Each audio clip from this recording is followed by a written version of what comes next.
Recycler des bouchons en plastique pour en faire des palettes de transport, c'est le pari réussi d'une entreprise liégeoise qui, au fil des ans, est devenue le numéro 2 du secteur en Europe. Une belle illustration du savoir-faire wallon que nous présentent Vincent Jamoul et Julien Raouet.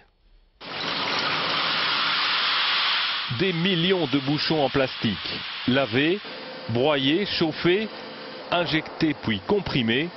À la sortie, une palette. Aujourd'hui, l'entreprise en vend 900 000 par an, un peu partout dans le monde. Au début, en 93, le produit a eu du mal à démarrer. C'était à contrario de la pensée des entreprises du moment, parce que quand je me présentais auprès d'un client en disant voilà, je vous propose des palettes réalisées au départ de matières recyclées, la réaction des personnes que je rencontrais était de dire on ne va pas mettre nos produits sur des poubelles. Aujourd'hui, le recyclé est devenu un argument de marketing. Une palette en bois classique dure en moyenne 2 ans.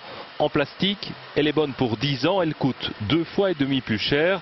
Mais quand elle est hors d'usage, elle vaut encore son pesant de plastique. Je peux vous donner un exemple d'un client qui nous a acheté les palettes il y a 12 ans d'ici. L'année dernière, il nous a renvoyé le premier camion de palettes qu'ils avaient acheté. Et il a retouché plus d'argent que ce qu'il n'avait payé il y avait 12 ans d'ici. L'entreprise, cotée en bourse depuis peu, emploie une vingtaine de personnes. Elle permet également à de nombreuses associations de récolter des fonds. Ces bouchons qui sont ici derrière nous sont spécifiquement des bouchons provenant des associations. Nous travaillons avec des associations belges, françaises et hollandaises.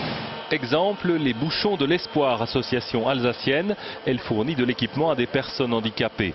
Eriplast leur rachète les bouchons collectés, 180 € la tonne. En moyenne, on envoie ici à l'entreprise 40 à 50 tonnes par an. Vous récoltez comment? Donc en fait, on a différents points de collecte au niveau de l'Alsace. On peut en compter 90 et on a de nombreux bénévoles qui nous envoient les bouchons directement chez nous. Du social, de l'écologie, de l'emploi durable et une grande marche de progression en vue.